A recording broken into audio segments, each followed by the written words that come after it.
After so many leaks of varying credibility, on August 7, 2025, OpenAI finally released GPT-5, calling it their smartest, fastest, most useful model yet, and a significant leap in intelligence.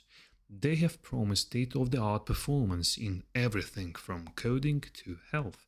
And yet, despite these huge claims, I have never seen a tech release this divisive, with people cancelling their subscriptions while developers are calling it the best coding model ever made. So today we are going to dive deep into what's actually going on. I have been testing this model for a few days now, and the story is way more complex than either the official blog post or the Twitter hot takes suggest. Let's start by taking a look at the official GPT-5 system card to understand what it is and how it works. So, GPT-5 is a unified system with a smart and fast model that answers most questions, a deeper reasoning model for harder problems, and a real-time router that quickly decides which model to use based on conversation type, complexity, tool needs, and explicit intent. For example, if you say "think hard about this" in the prompt, the router is continuously trained on real signals, including when users switch models, preference rates for responses, and measured correctness, improving over time. Once usage limits are reached, a mini version of each model handles remaining queries. In the near future, OpenAI plans to integrate all these capabilities into a single model. As you can see here in this table, this system contains 6 models: GPT-5 Main, GPT-5 Main Mini, GPT-5 Thinking, GPT-5 Thinking Mini, GPT-5 Thinking Nano, and GPT-5 Thinking Pro. But in this video, I'm not going to test each of those models individually. I'm not going to select models manually, just to test how well they designed the router, since I believe that this is the main way the majority of people are gonna use it. After putting the GPT-5 system through some basic day-to-day tasks, I honestly struggled to find any significant flaws.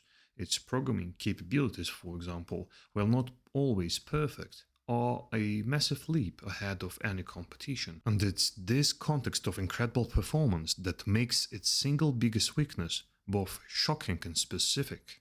The fundamental problem with GPT-5 isn't with the models themselves, but with the router. I found that in almost 20% of cases involving math or logic, this router fails to recognize that a problem requires advanced reasoning and as a result fails to pass the query to the more powerful models.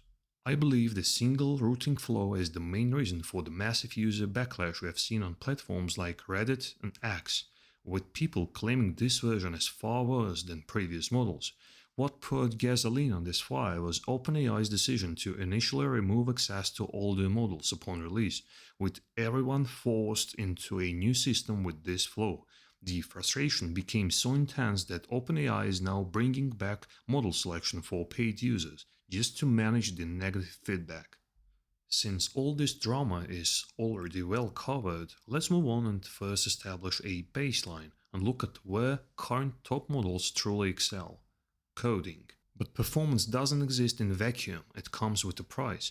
You won't see the usual tests here. Frankly, I'm tired of seeing benchmarks like a 3D Rubik's Cube simulation or a spinning hexagon. These questions are oversaturated and new models are almost certainly trained on them, making them useless for a real evaluation. That's why I have designed a fresh, small set of coding challenges to put GPT-5 head-to-head against its top competitors. We will test against Gemini 2.5 Pro, which sits at a nearly identical price point. We will also see if the more expensive models are worth the money, with Grok 4 coming in at roughly double the cost and Claude 4.1 Opus at a full 10 times the price.